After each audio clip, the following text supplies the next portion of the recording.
আইনের ছাত্র থেকে সফল উদ্যোক্তা পটুয়াখালীর মেহরাব হোসেন ইমন শিক্ষাজীবনে এলএলবি ও এলএলএম সম্পন্ন করেছেন, কিন্তু চাকরির পেছনে না ছুটে বেছে নিয়েছেন এক ভিন্ন পথ।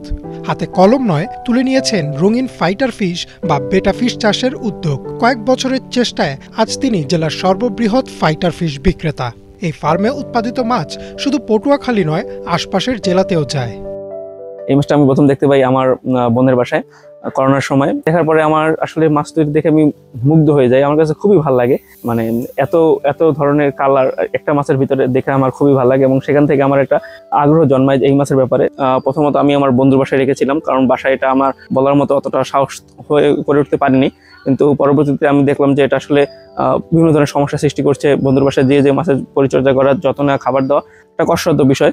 তো এক পর্যায়ে আমি আমার বাসায় বললাম, তো তারা আমাকে প্রথমে মানে পজিটিভ একটা ইশারা দিল যে ঠিক আছে, তুমি নিয়ে আসো, তোমাকে আমাদের যেটা পোল্ট্রি ফার্ম ছিল তখন একটা খালি করে দেবো, তুমি সেটা নিয়ে ওটার ভিতরে তুমি চেষ্টা করো। তো আমি সেখান থেকে আমার বাসায় তারপর নিয়ে আসলাম। ইমনের এই সফলতা দেখে এলাকার আরো অনেক পরিবার এখন যুক্ত হচ্ছেন এই ব্যবসায়। ঘরে বসেই তারা তৈরি করছেন বাড়তি আয়ের পথ। ওনার দেখা দেখি শুরু করছি আর কি। আমি অল্প কিছু মাছ আস্তে আস্তে মাছ আর কি একটু চাহিদা ভালো হইলো। তারপর আমার ছেলে কাজ করে, আমি তো আর কাজ করি না, আমার ছেলে আর কি এটা করে।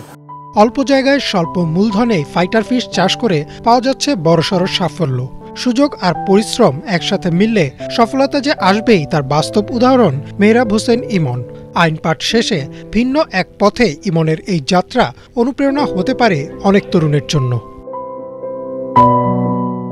Desk report, Banglavision.